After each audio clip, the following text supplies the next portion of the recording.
کہ جو بندہ یہ 25 یا 27 دفعہ آقا کا فرمان ہے پڑھے گا، اللہ اس کو مستجاب الدعوات بنا دیں گے۔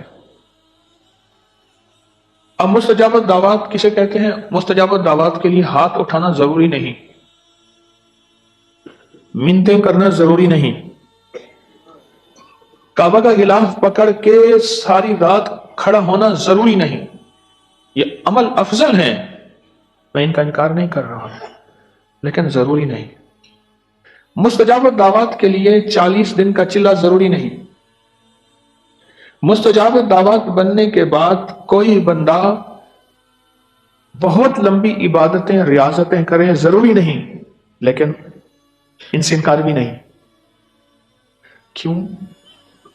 جو مستجاب الدعوات ہوتا ہے اسے اللہ کی معرفت نصیب ہو جاتی ہے، اور معرفت کا نظام جو ہے، جس سے معرفت مل جاتی ہے، جس سے تعلق بن جاتا ہے، تو اس کو اپنے قریب کرنے کے لیے بہت زیادہ تعارف نہیں کروائے جاتے۔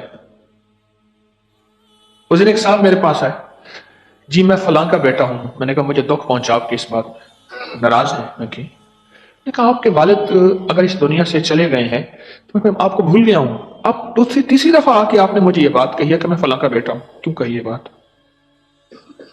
آپ دلوں میں ہیں اور ہمیشہ ہیں، اور کبھی نہیں بھولے۔ یہ معرفت ہے۔ یعنی اس نے اگر یہ بھی ریفرنس دیا، مجھے حوالہ دیا کہ میں فلاں کا بیٹا ہوں، تو میں ناراض ہو گیا ہوں، کیوں کہا تو نے؟ پھر میں نے اسے پچھلے سارے حوالے دیے، اس کے خاندان کے بتائے۔ میں نے کہا اب بتاؤ آئندہ کہے گا؟ کہنا نہیں کہوں گا۔ یہ بندہ ہے۔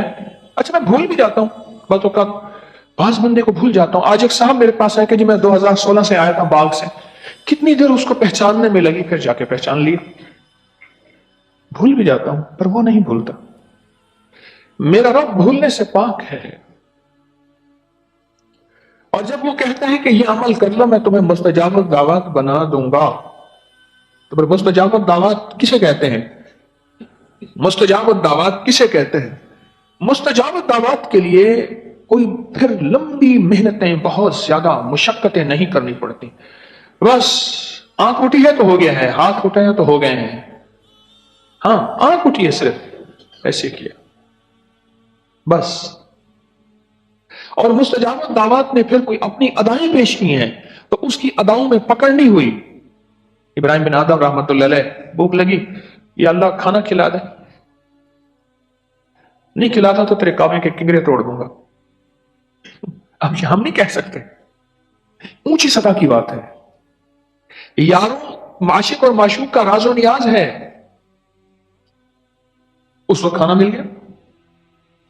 ایک صاحب کہنے لگے، میں نے ایک صاحب کو دیکھا ملتزم کعبے کے دروازے پہ کھڑے ہو کر کہنے لگے مولا بھوک لگی ہے، ہر دفعہ تو نہیں کھلایا ہے، آج بھی کھلا دے۔ تھوڑی دیر ہوئی، ایک صاحب بہترین کھانے لے کے ان کے پاس آیا، جی وہ آپ کے لیے کھانا آیا ہے۔ میں بھی ساتھ ہو گیا، جب پیچھے دیکھو تو کون ہے؟ اس نے کہا میں نے دعاؤں پہ آمین کہی تھی، میں بھی ساتھی ہوں۔ انہوں نے کہا میں کھانا محنت میں نے کی، مانگا میں نے، تو آمین کہہ کے اسے مفت میں تو کھانے میں شامل ہو جاتا ہے۔ چلو آجا، اسے بھی ساتھ لیا، کھانا کھایا۔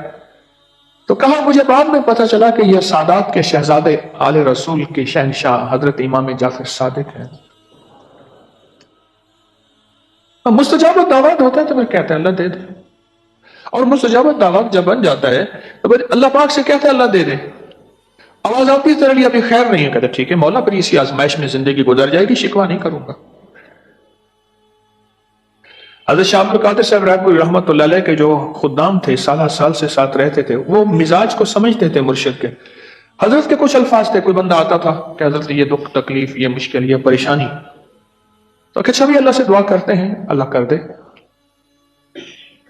کسی کو یہ فرما دیتے اور کسی کو فرما دیتے اچھا بھی اللہ سے دعا کرتے ہیں اللہ کر دے گا بس۔ میں جب جہاں حضرت فرماتے تھے نا اللہ کر دے گا، ہم سمجھ کام ہو گیا، اور جہاں فرماتے تھے کہ اللہ کر دے، اللہ کر دے، فرماتے تھے ابھی لوح محفوظ میں حکم نہیں ہے، ابھی اس کی آزمائش کے دن باقی ہیں، حکم نہیں۔ کیونکہ فقیر اور درویش اور کلندر اور اللہ کا دین منشا کے بغیر نہیں چلتا، اللہ کی منشا کے بغیر نہیں چلتا۔ یہ مستجاب الدعوات لوگ ہیں، اور مستجاب الدعوات بننے کے لیے کوئی لمبا چوڑا نظام نہیں، اس کے لیے میرے کملی والے نے کچھ عمل بتائے ہیں۔ جو بندہ 25 اور یا 27 دفعہ اللہم اغفر لی ولوالدی وللمؤمنین والمؤمنات والمسلمین والمسلمات، بس یہ پڑھ لے،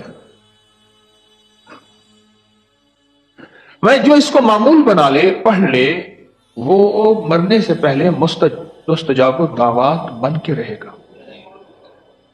اب ذرا اس پہ غور کیجئے، میں نے عرض کیا نا کہ اللہ اپنے بندوں سے محبت، اور جو بندوں سے محبت کرے اللہ اس سے بھی محبت فرماتے ہیں۔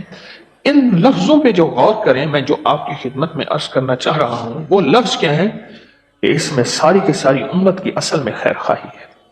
اللہم اغفر لی، مولا میری مغفرت فرما، ولوالدی، میرے والدین کی، بس ٹھیک ہے، میرا کنبہ بخشا گیا، اور مجھے کیا چاہیے؟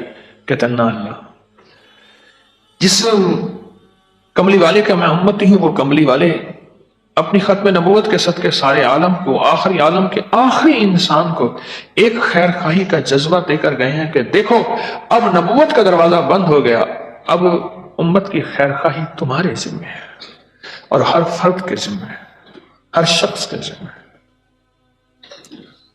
ولوالدی وللمؤمنین والمؤمنات، اللہ مومن مرد عورت، والمسلمین والمسلمات، اللہ مسلم مرد ہوتے ہیں، الاحیاء منہم والاموات، اللہ جو زندہ ہیں وہ بھی، اور جو دنیا سے رخصت ہو گئے وہ بھی۔ اب یہ صرف لفظ پڑھ رہا، نہ کسی کو روٹی کھلا رہا، نہ پانی پلا رہا، نہ کسی کے گھر کی دیوار کے لیے کوئی محنت مزدوری کرنا، نہ کسی کو تن کا کپڑا، کچھ بھی نہیں دے رہا، لفظوں سے انسانوں کی خیر خواہی چاہ رہا۔ کتنی عجیب بات ہے۔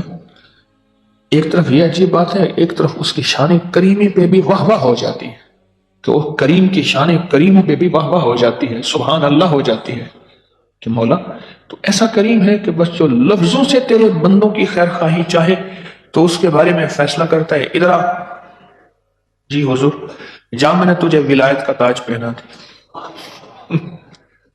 بھائی ہمارے ہاں ولی اسے کہتے ہیں نا، ولی اسے کہتے ہیں جو مانگے اور مل جائے، جو چاہے اور ہو جائے، بس۔